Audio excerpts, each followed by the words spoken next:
Awesome God. Amen. And we're still learning how to pray. We're going to know how to pray in a minute. Amen. We're going to know how to pray. We're going to know how to intercede and all that stuff. We're going to know how to pray. And on tonight, Dr. Ward is coming. Deacon Charles Ward is coming. And he's going to lead us in chapter 13 and 14. Amen. Amen. The wall of improper motives and the wall of an unrepentant heart. Come on and clap your hands as he comes. Amen.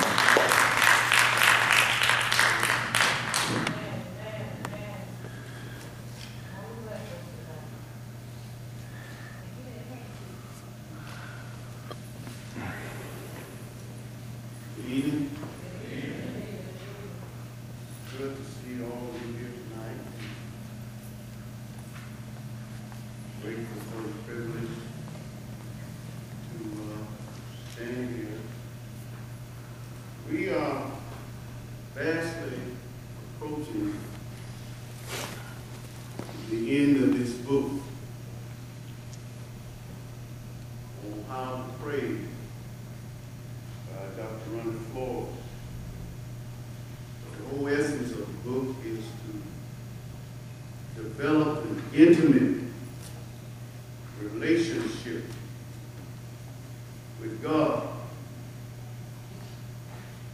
And the one sure way to do that is through our prayer life. And each time someone makes a presentation from this book, my mind always reflects back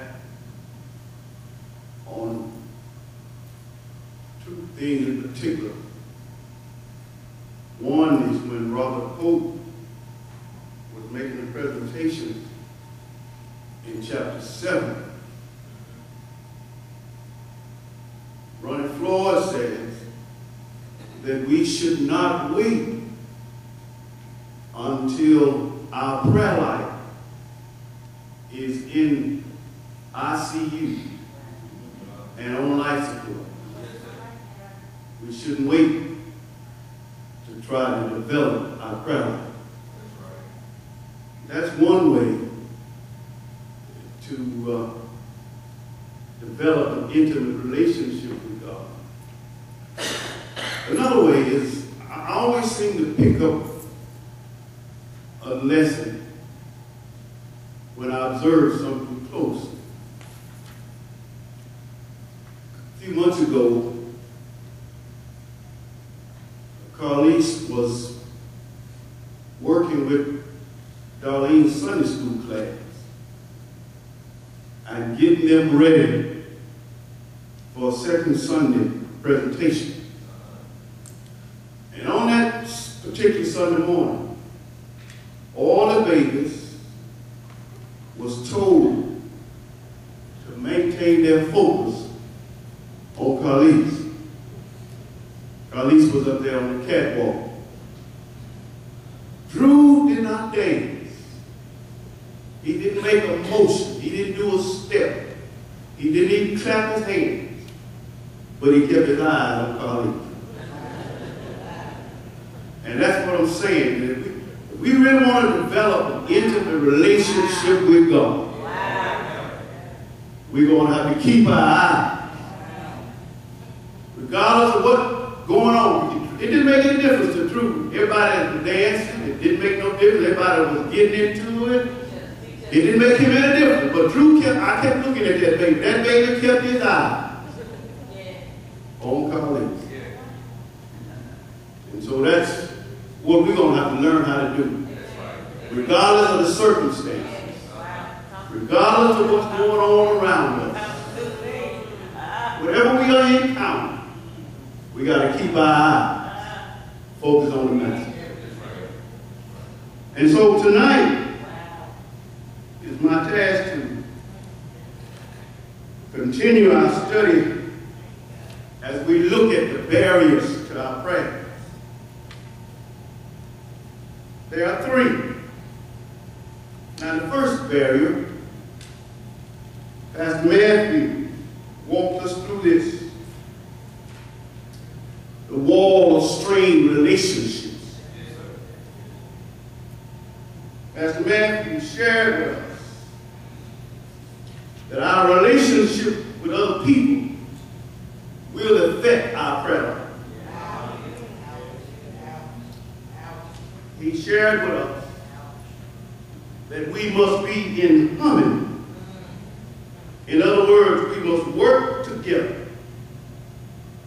Strained relationships must be healed before we send prayers up. That's right.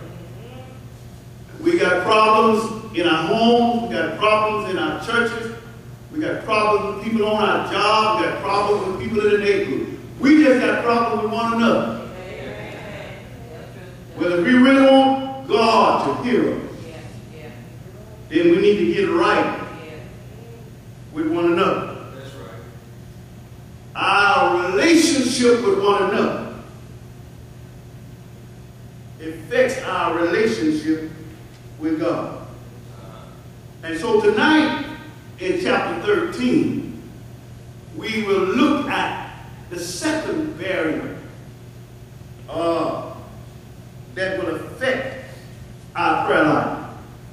Now, most of all of you look at me strange. And I don't think that too many of you, probably, maybe one or two of you and myself, we know what a shotgun house is. In Estelle, we know what a shotgun house is, don't we, Estelle?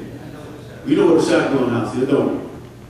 And Floyd opens up this book, this chapter tonight, rather, with this conception of a shotgun house. It was a house that you open up the front door and you open up the back door. What we call them the back doors. You know, y'all call them rear doors now. Y'all call them kitchen. But we call them back doors. And you open it up and you could look straight through. That's what we call a shotgun house. But as you go down through that shotgun house, there are rooms on each side. All right? And every room has a door.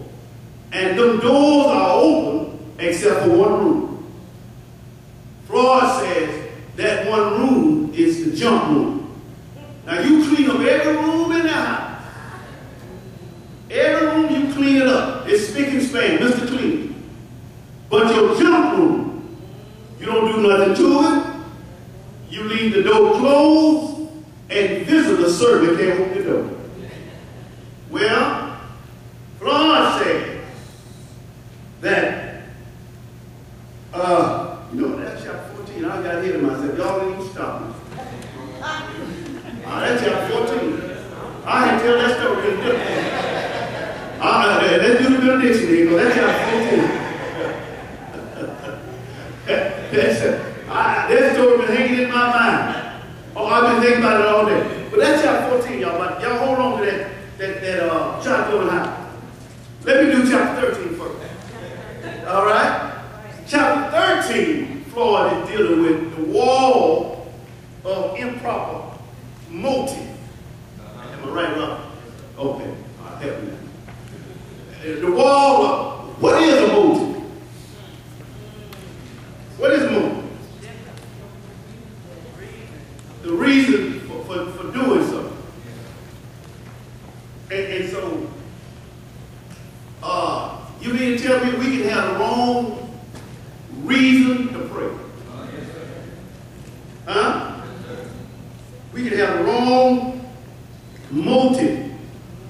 Something that prompts a person to act in a certain way.